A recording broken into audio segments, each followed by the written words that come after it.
Green Drinks. Oh, yes, it is. Okay. Did everybody get that recording message?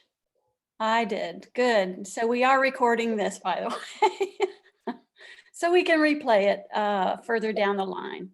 But I think all of our participants are protected. Your identity is protected. So my name is Katie Breckheimer, and on the screen with me here is Savannah Lytle, our AmeriCorps staffer at Mountain True, and John Lane, our speaker this evening. And the plan is for me to turn it over first to Savannah, and she's going to talk to you just a little bit about the webinar platform.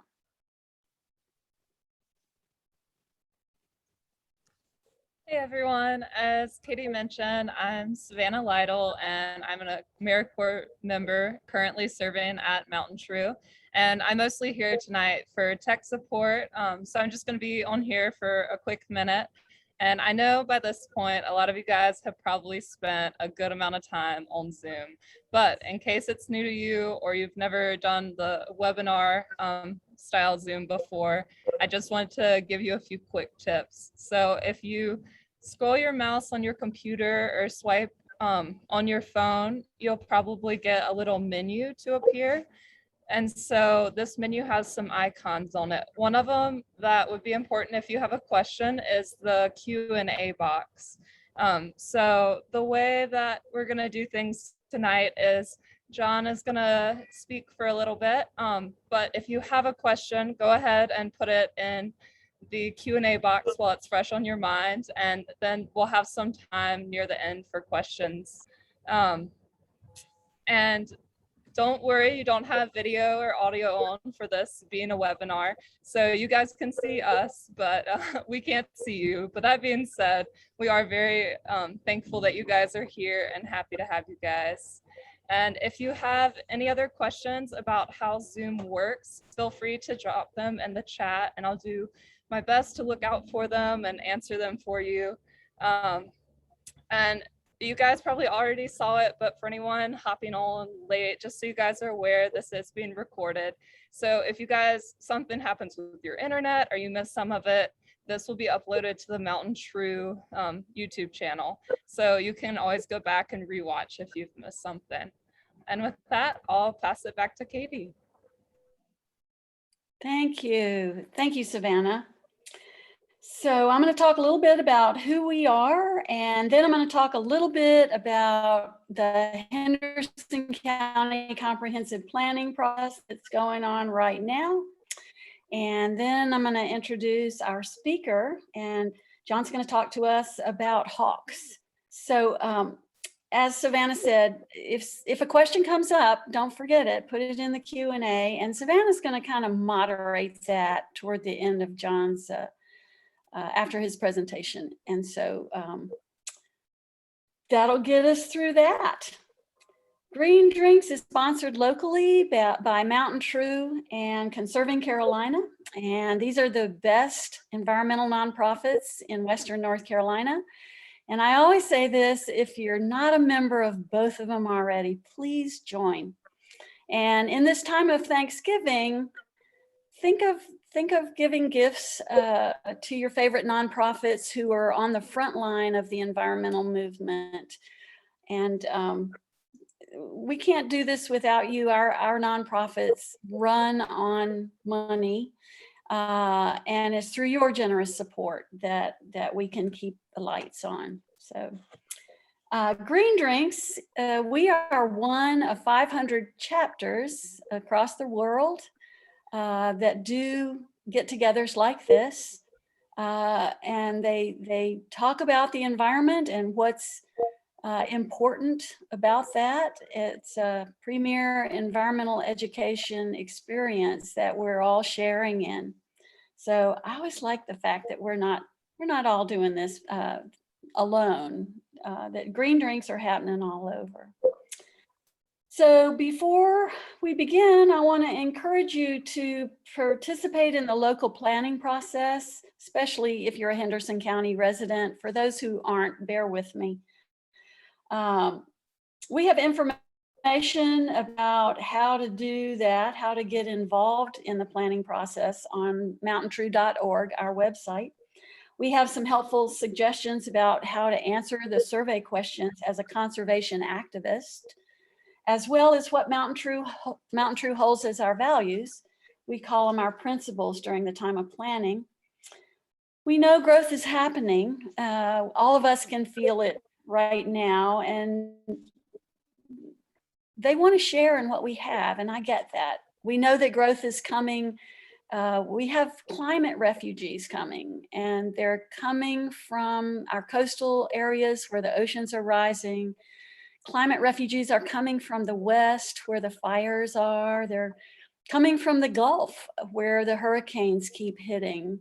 So our task is to look at the future and try and figure out where we're going to put them, where we can infill and live closer together around our transportation areas and our towns and cities. And that will take the pressure off of our beloved natural areas and keep us with some of the quality of life that we have now. So please do get involved. I think Savannah is going to put up a couple of links in our chat that will help you out. If not, you can find them online at Henderson County's government website, the 2045 comprehensive planning process. So thanks for enduring that little pep talk about get involved and make your voice heard. And without further ado, I'm pleased to introduce our speaker, John Lane.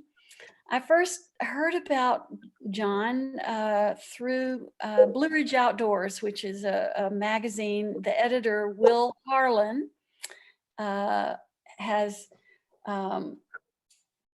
recommended his book called Neighborhood Hawks. And I was really interested because I have so many in my woods.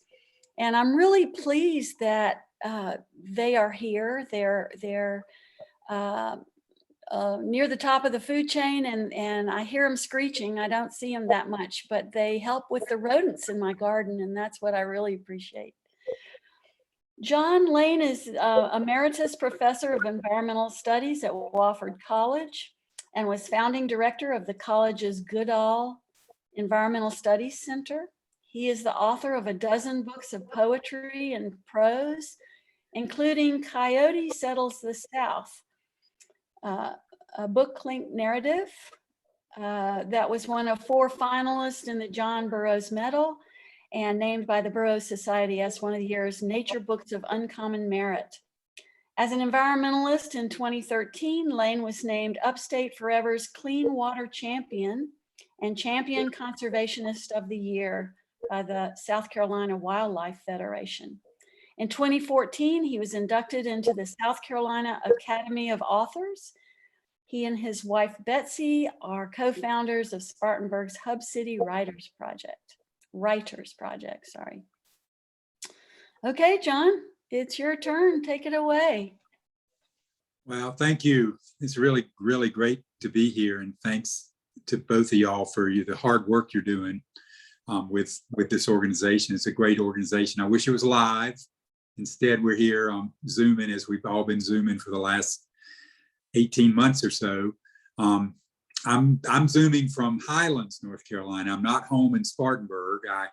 I've been teaching a course up here at the Highlands Biological Station for the last couple of months. I come up about every 3 weeks or so, and I'm teaching a poetry class. And so I just finished an hour and a half with 12 UNC students reading. They were reading their poems about a trip they made with me last month where we paddled the North Fork of the Chattooga River. They were river sonnets, American sonnets, which are sort of cracked sonnets that don't fit the formal structure of an English sonnet or Italian sonnet. You don't have to rhyme them. So it's great hearing those poems and getting ready for this tonight. So what I'm going to talk about tonight is for about 30 minutes, and then I'll open it up to questions, is my book that came out a couple of years ago, Neighborhood Hawks. And I was mostly a wilderness and a river writer and a poet for many years. And then about 7 or 8 years ago, I started hearing the coyotes behind our house in Spartanburg. And I was, one of my former students is a coyote biologist and knows a tremendous amount about southeastern coyotes. And he said to me that somebody needed to write a book about the coyotes coming into the South. And so I set about writing about these opportunist carnivores, actually omnivores, and traveled all over the South and wrote a book about my interactions with people all the way from coyote huggers to coyote haters. And I tried to report out on all these encounters in various states. But I got really interested in animals, the animals around my house at that time. And I started trying to figure out what else I could write about. And there was a book published back in the 60s in England called The Peregrine that I discovered. It's a beautiful narrative about a man who follows peregrine falcons for 10 years. And then he condenses those 10 years of following these peregrine falcons on the coast of England in Essex into a sort of mythical one winter, late fall, winter, early spring. And he tells the story of his following these birds in this mythical single season. And he uses the details from his 10 years of following the birds to create this single narrative, sort of fictional, almost not fictional, but mythical narrative where he condenses everything. And I was fascinated by that because I stepped out one day and I said, you know, I've been listening to these particular hawks in my neighborhood for 10 years since we moved in here, and I don't know much about them. They're not peregrine falcons, but they're some sort of hawk. So I figured it out, and I knew that they were likely red-shouldered hawks, and that since we lived right next to water, that was a perfect habitat for them. So at that point, after reading J.R. Baker's book, The Peregrine, and discovering my relationship with these birds again, I decided I was going to follow them and record what was happening between me and these birds for an entire year. I didn't have 10 years like Baker, I didn't think, to follow these birds, but I was just going to see what would happen in a year. So I began to follow them, and I began to do exactly what I said I would do, which is anytime I heard these particular birds, I would drop whatever I was doing, whether it was grading papers or doing this or doing that, and I would walk out the door and I would find these birds and I would stay with them as long as I could. Hold on just a second. I think I had a call coming in. There we go. I hope I'm back. Yeah, so I'm on my phone because it's the only thing we could get to work here in Highlands. So, so I discovered that these birds are known as the most vocal of the hawks. You've probably heard them in your neighborhood, particularly if you live near water. They cry almost all the time. Anybody who has a noisy hawk near their house, it's most likely a red-shouldered hawk. So I would go out and I would follow these birds, and I live on a creek, so I was able to go up the creek and down the creek into a wetlands nearby and follow them, but also follow them through the neighborhood.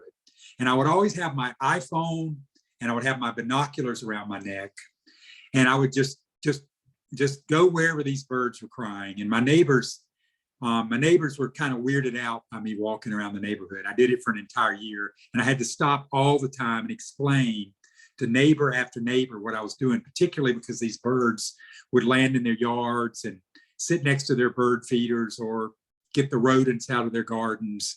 And my neighbors became characters in the book.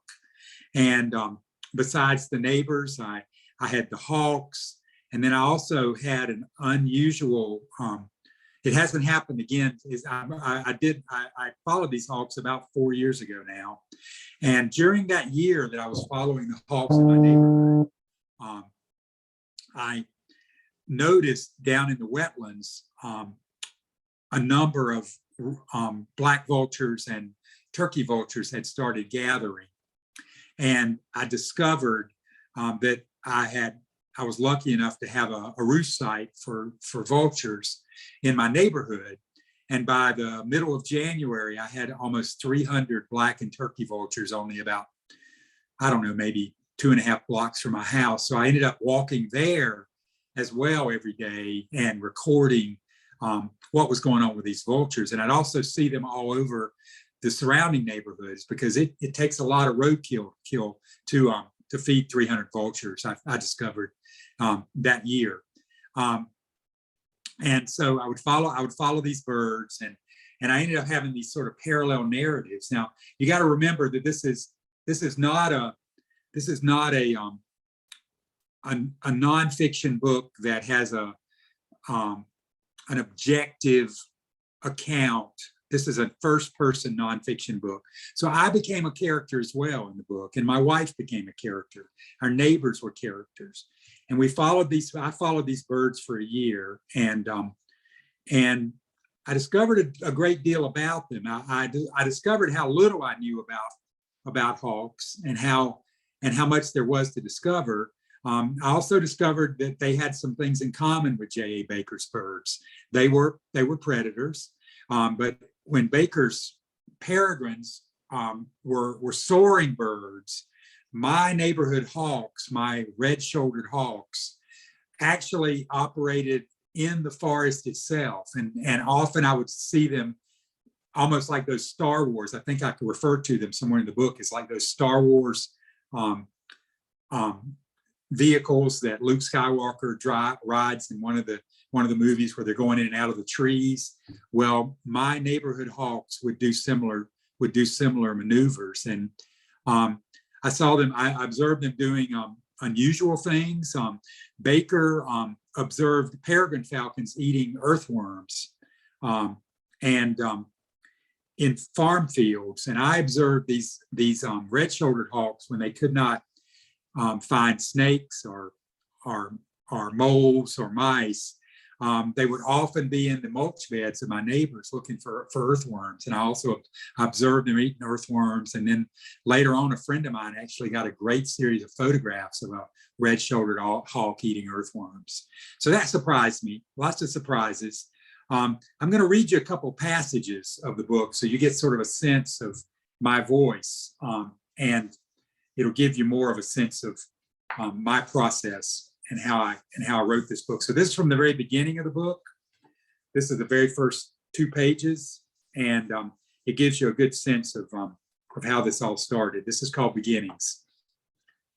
I first noticed our neighborhood hawks nesting in an immense red oak in our side woods 15 years ago, soon after Betsy and I built our house here. I thought the birds were red-tailed hawks, ubiquitous to Southern American uplands, until I got a good look and saw clearly the brown and white bands on the wings and tail, the red shoulders, and the speckled cinnamon underparts shining in the sun.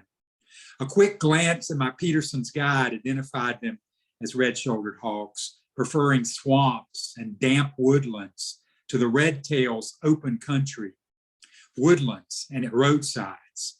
So right away, even though we were new to the neighborhood back then, I found common ground and purpose with these river rats of the hawk clan, birds like me with a strong preference for the nearby watery realms. I assumed the nest failed.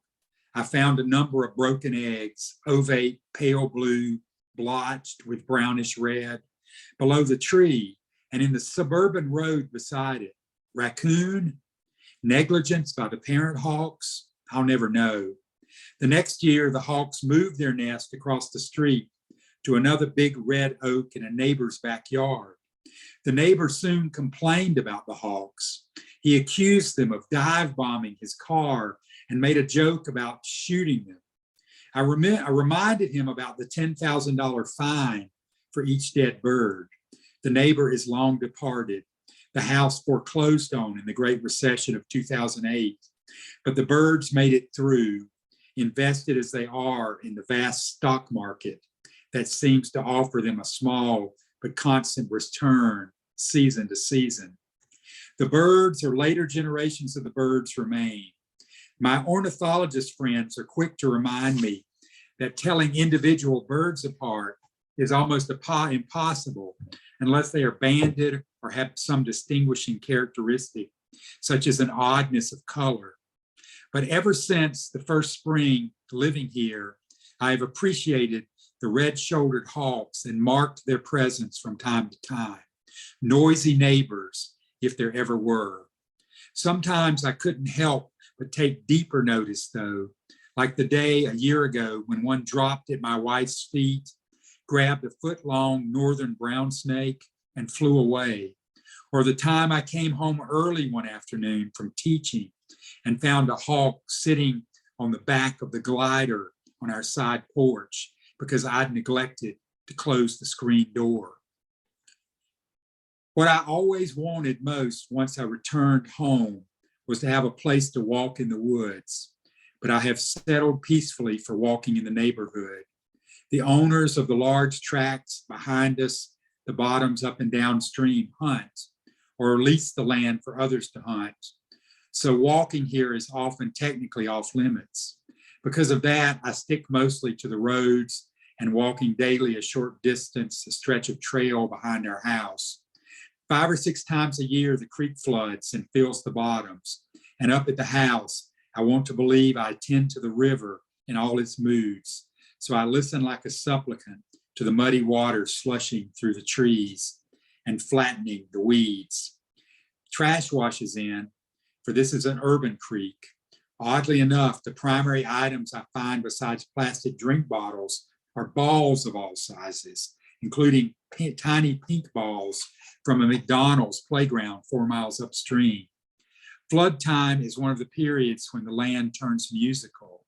The other is when the drift of birds move in to feed.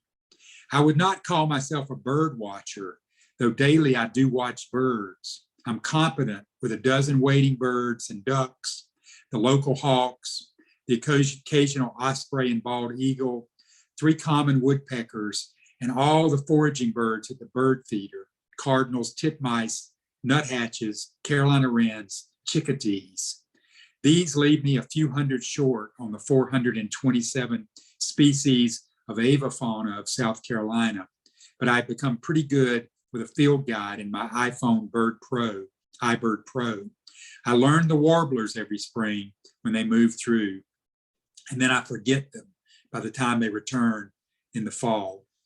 So that's a good introduction to me as a naturalist. I think of myself as one of those sort of a naturalist who knows a lot about a number of things, but I don't go super deep. I'm not an ornithologist. I'm not even a birder in that really serious sense of birding. And that's one reason that I had so much fun writing this book was I got to take a single species and explore it for a single year. Now, by the time that I got halfway through my year, my wife said to me, you might have to push this another year because you might not get all you need in this year. And I decided at that point that I would not do that I would not do what J.A. Baker did, which was take 10 years and compress it into one. I decided that whatever happened in this year was whatever I was going to write about. So I'm going to read you one more passage here, a little bit longer, about when I finally got to discover red-shouldered hawks mating. And I call this the hawk love moment. This was in February. It surprised me that they made it as early as they did. But in February, I finally was able to, wandering around the neighborhood, make this observation. Liftoff, 3 p.m. First observation of hawk hanky-panky. About 50 of the Voyager vultures watch from the tower as well. One hawk is in the trees to the left and comes in crying, "Ka-year, ka-year, ka-year," and lands on a limb. The smaller bird flies in from the right, crying in counterpoint, and lands in a sweet gum nearby. At first I think, my God, They're going to share the same limb. Then the smaller male flies in, lands right on top of the larger female. No sounds that I can hear. A couple of wing beats, both birds balanced, more wing beats. Then the smaller male retreats, flies maybe 100 yards and sits on another snag. It lasts about 5 seconds. There are no steep dives by the male, no soaring upward and calling by the female, no sky dance as the field guides describe it. The act is brief, ordinary, and strangely tender. I wish I'd been close enough to hear her, quote, utter short cries before, during, and after copulation, unquote, as the field guide claims. But no such luck. I watch from the pavement like a peeping Tom. She does not seem embarrassed, though. She sits preening on the branch and looks toward me as her male retreats up the river. It's been 15 minutes since the copulation. After the action, the wetlands went silent, but now the chorus frogs have let loose. She hears them. How can she not? There's a steady rasping, like thumbs pulled across 100 combs. Then just as fast, the frogs stop and start up in another part of the wetlands between me and the attentive hawk. She faces me as if she could. Cars roll by, sparrows chirp. I look down at my phone and write. 2 big woodpeckers beat past, and while I'm tapping at the phone, the female hawk leaves silently. 6th of February. How could I not return to the breeding ground? Mid-morning, I walk back to the beaver ponds. The chorus frogs now sound like a room full of wooden tumblers clicking into place. Titmice take short flights through the blowing cotton of cattails. 46 degrees, clear skies. I'm looking directly into the sun, putting temporary blinders on my prurient survey. Finally, I focus again, and the sun flare subsides. The vultures are all gone. The transmission tower is vacant. Not one vulture in sight. I scan the wetlands with my binoculars. To my disappointment, the love tree, erect and dark, is empty of hawks. They found another sugar shack. Then I hear it, the call of a single red-shouldered hawk at the duck pond, echoing back and forth, plaintive and distant. I look deeper into the trees, too far away to see. The hawk flies in short hops upstream along the creek, then keeps calling, on the move. Is it the female or the male? Whichever, it seems to be looking for love in all the wrong places this morning. Instead, an avian stand-in, one black vulture appears, gyrates above the nearby trees in tight circles, and spooks a bluebird, which flies out of the wetlands and nearly right into my face before it veers. There must be others because bluebirds, like ranging teenagers, rarely travel alone. Then, as if in punctuation to my hope for more salacious sightings, one of the great blue herons drifts in from the north, lands on a snag in the beaver ponds, and honks his horn like Harpo Marx in Duck Soup. My wife says that's almost PG-13, but not quite. So the book goes through the year, and I have some couple of hard things happen at the end I'm not going to tell you about because I hope you'll get the book and finish it and read it. But I have I think that the book is going to end with me seeing these fledgling hawks in my neighborhood. They do raise three fledglings that year, the year that I watched them. But instead, it ends with a little tragedy. So I'm gonna stop there and see if we can get a little bit of a conversation going, and see if you've got some questions for me. Thank you. That was great, John. I'll get us started. Would you hold up your book cover? It's so beautiful, and talk a little bit about the artist that did that for you. Is it a print? Is it a wood print or linoleum? So when UGA took the book, usually they're the books I've had with them. I've had about 7 books with the University of Georgia Press, and they do beautiful covers.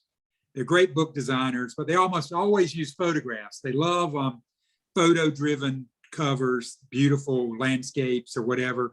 And so I sort of always imagined we'd find the exact right red-shouldered hawk photograph. And so I was looking around, I found a couple of photographers who had great photos. And then one day, one of the editors called and said, "You might think this is weird, but we found a tattoo artist in Athens who loves red-shouldered hawks and has this remarkable print that he's made of a red-shouldered hawk. And it looks like your book. It's got a suburb behind it, and it's got this bird in the middle of it." So they sent me this print, and I fell in love with it. And I was actually able to do an event in Athens with him. I'm going to get his name here. David Hale. His name is David Hale. And so if you want a hawk tattoo, Athens is the place to go. He's remarkable. He's just a remarkable man. And he's his whole art business and tattoo business is based around hawks of all sort. And so we were able to do a question and answer in Athens when the book came out. That's great. Savannah, you want to let us know what our questions are? Yeah, I definitely can. We have some coming in. So Steve asked, "John, did you observe the relationship between your hawk and crows that live in the area? Any comments?" Yes, I write a good bit about the way the crows harass these hawks. And I want to make clear to everybody, these hawks are everywhere. You could see them there. They're ubiquitous. They're probably our most common. I think they're more common than red tails myself. And generally they stay near water and they're very noisy. And so it's very easy to find them. And it's very easy to find them when the crows are harassing them. And I watched it a great deal. I had a really weird incident happen. Spartanburg is about 45 or 50 miles from on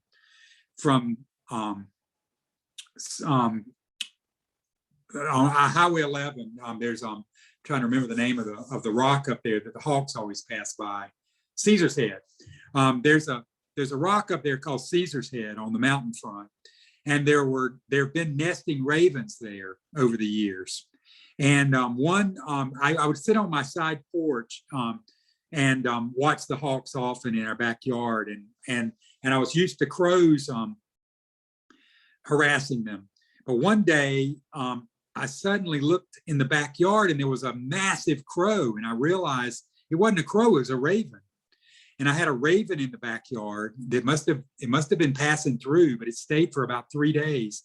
And I watched it hunting a black racer that lived in a brush pile down below the porch. And I watched it for 3 days hop around and look at this brush pile and watch it and wait for the snake to come out. And the raven never caught the snake, but it always knew it was there, and it came back for 3 days in a row and tried to find it. So the crows kind of led me to the raven, and the raven made a really great passage in my book, an unexpected passage.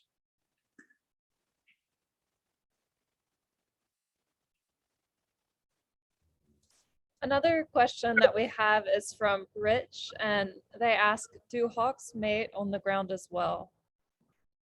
Yeah, well, I had an odd thing happen this spring during the pandemic.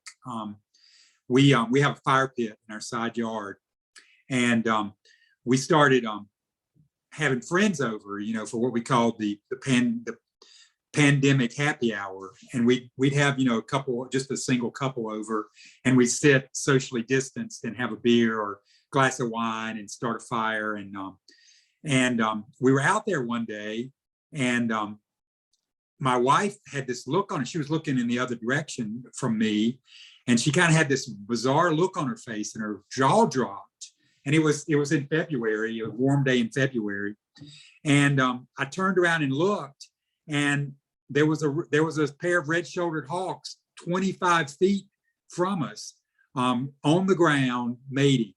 and I was sad that didn't happen during my book, because it would have been a much better story in some ways than I had. But so that one year, this year, we did observe these two hawks in the neighborhood mating on the ground right behind our chairs.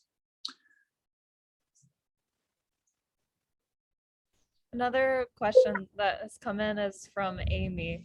And Amy is asking, do you know if your turf was the territory of one pair of hawks or more? Did you anthropomorphize them?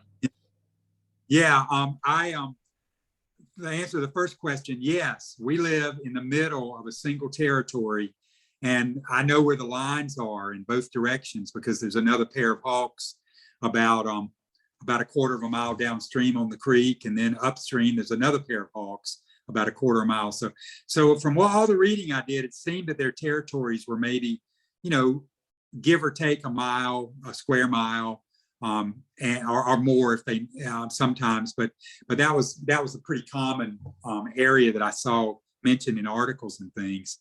And it's not that birds don't come in and out of territories. I remember counting 7 red-shouldered hawks above my house during mating season once. So the red-tailed hawks, their territories overlap. I had a pair of Cooper's hawks that came in and out of my yard, and also we had sharp-shinned hawks at the same time during the year. And then there was a pair of red-shouldered hawks, red-tailed hawks up on the ridge from our house. The second question is an interesting one. I talk about, I do anthropomorphize these hawks in the book, and I address it. I talk about why I'm not one of these writers who believes that that using human qualities to describe animals is a bad thing. I feel like that anything we can do to create empathy with animals is good in writing.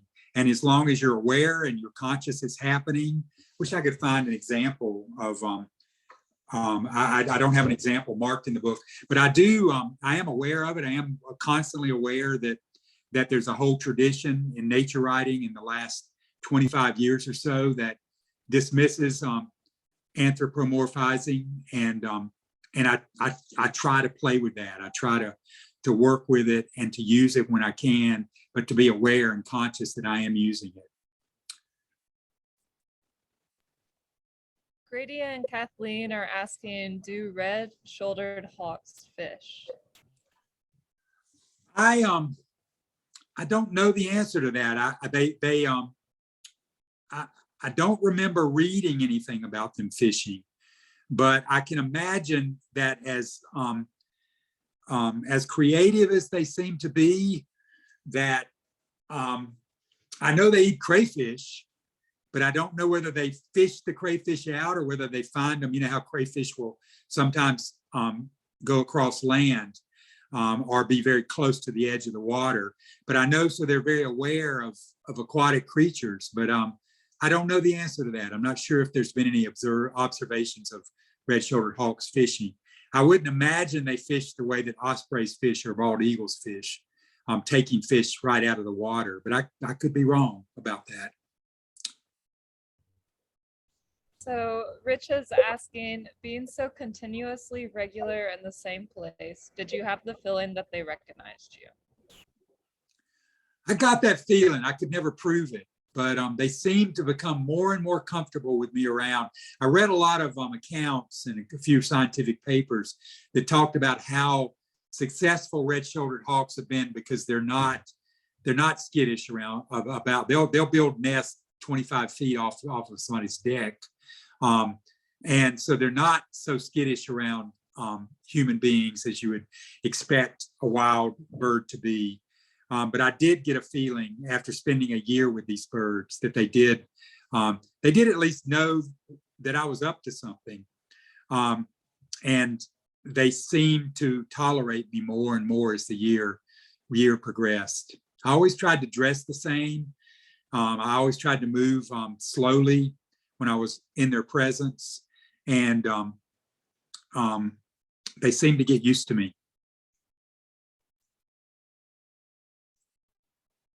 And I think that's it for questions right now. Oh, well, I have another one. So I was fascinated by how many vultures that you Yeah. saw, and what all of that roadkill. I mean, what's bringing them to your power pole there? I think they were the same. They're not anywhere around this year, and last year they weren't anywhere around. But for almost a decade before, I observed them on the power, the power tower, the electric tower below our house. They had been at to my neighbor's chagrin, all my neighbor's chagrin. There had been a large contingent of them roosting in a large grove of oak trees up on the ridge, maybe a quarter mile above my house. And they stayed there for about 2 or 3 years. And people hated them up there. They just, people don't like seeing that many vultures around. I really loved it. And I mean, in some ways, I just don't think a book called Neighborhood Vultures would get as much interest as Neighborhood Hawks. But I could have written an entire book about that huge troop of vultures.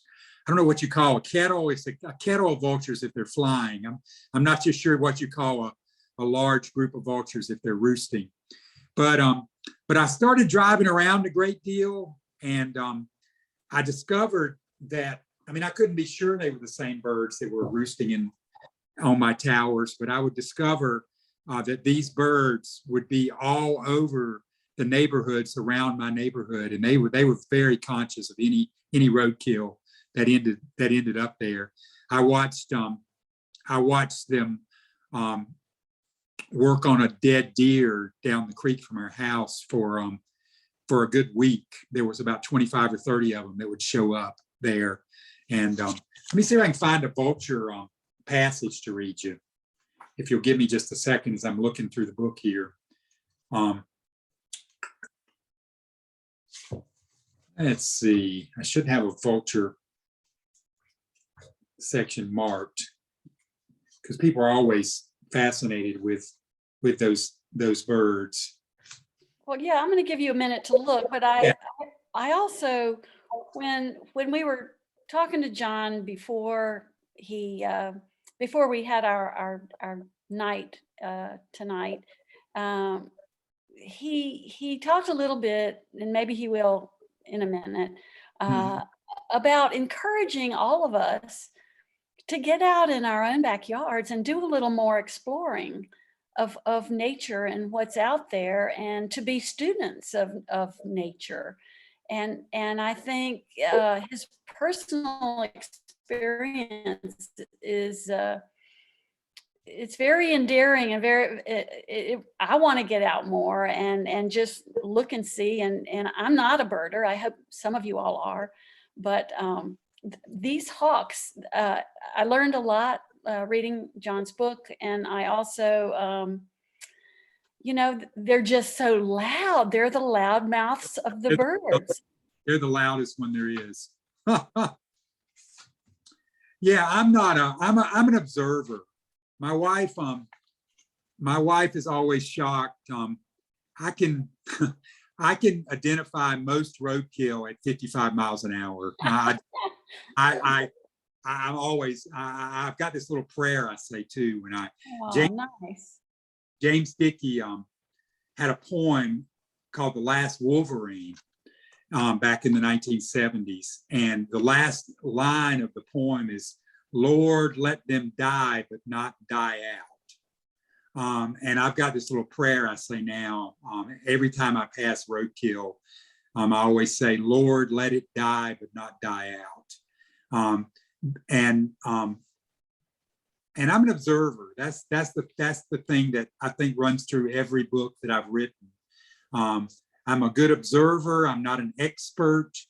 As I said, I'm not an expert birder. I'm not an ornithologist. My friend Drew Lanham was my safety net on this book. He's all through this book. I call him if I have a question, and he was always on call to to answer anything.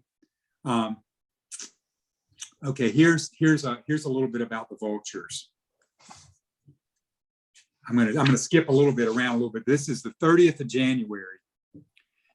I drive to the beaver ponds to check in, to inventory the black tents of vulture bodies slumped against the cold on bare limbs and steel stanchions.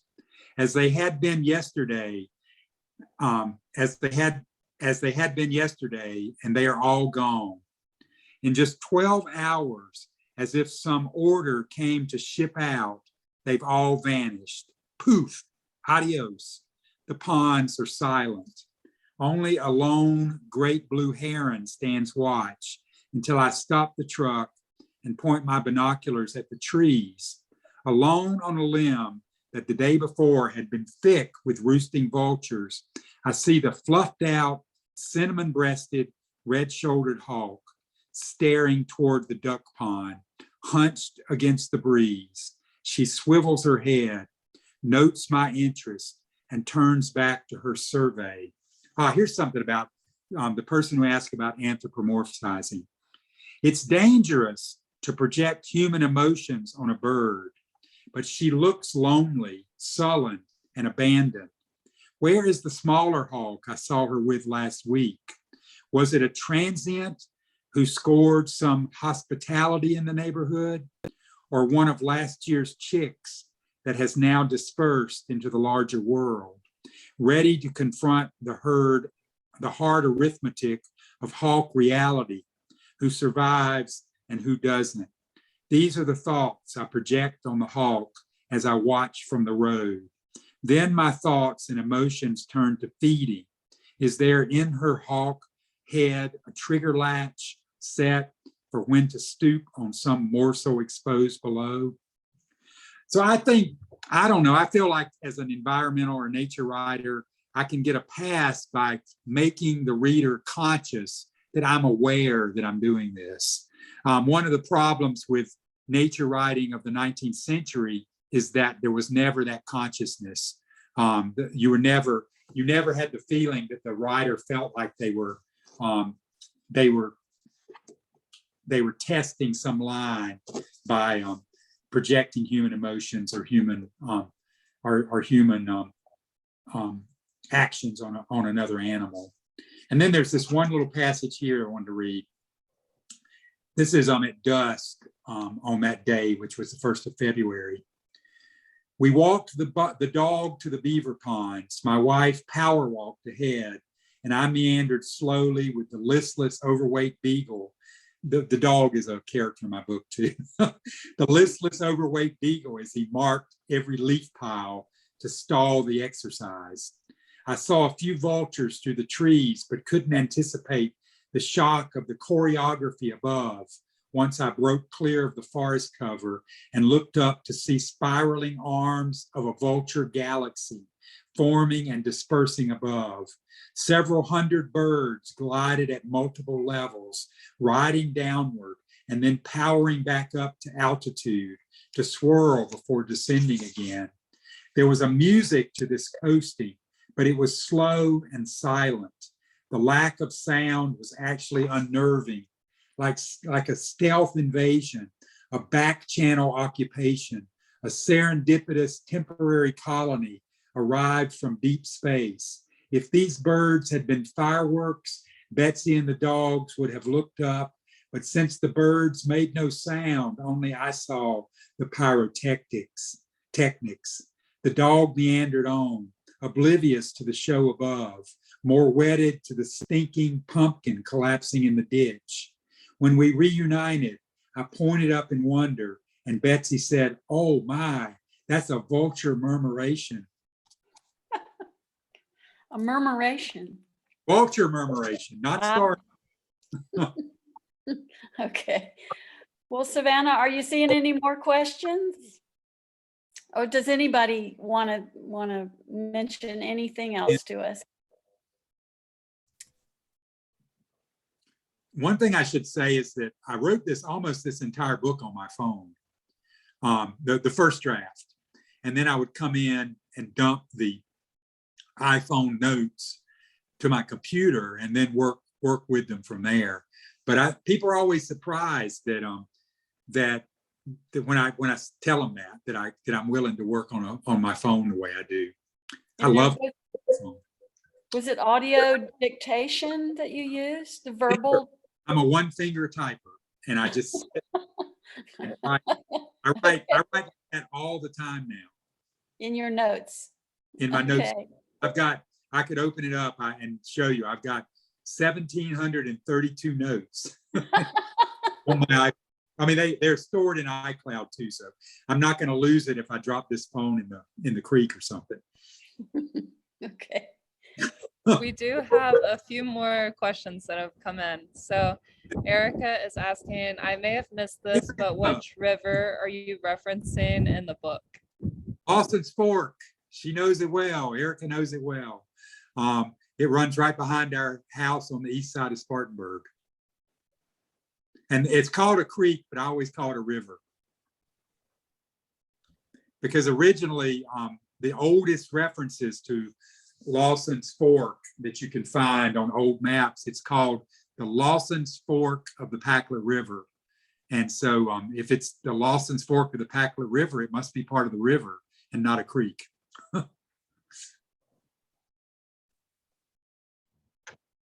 We also have John here who's asking if you have any photos. I do not have any photos. There is a map. The book has one illustration in it. It has a map that a friend of mine, you can see it there, beautiful map.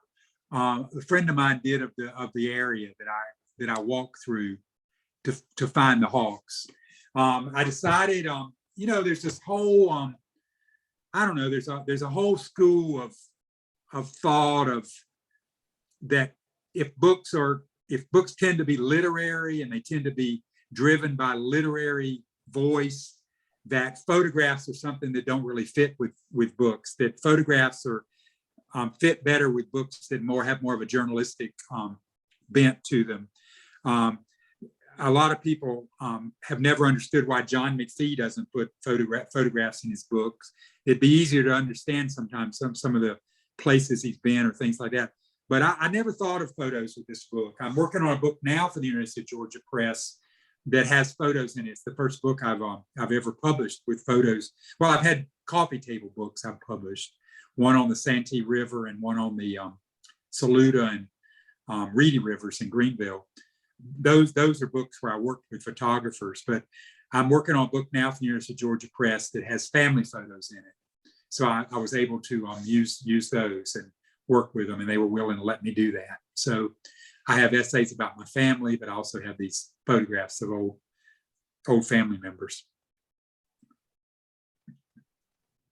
The one last comment that we have is from Virginia. And Virginia is saying that a group of vultures is called a committee, venue, or volt. And if it's in a group at a carcass, it's a wake. A week. Oh, wake. Yeah. A wake. Wake. Yeah. Okay, that makes sense. I'd always heard a kettle when they were flying, but I like the idea of what was the first one? Not a conference, but it was a committee. A committee. I like that. I like committee of vultures. Great. I like that too. All right. Well, we've pretty successfully used up our hour. Wow. And I know I want to let people get to their dinner table, but also to especially thank you, John, for your presentation tonight.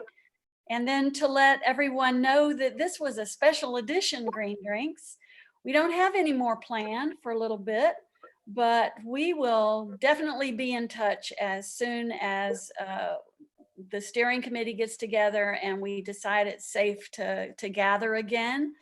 We will let you guys know. But thank you all for tuning in tonight, and have a great rest of your evening on this very chilly, rainy Veterans Day. Thanks, everyone. Yeah, Bye. Thanks. Bye. Bye.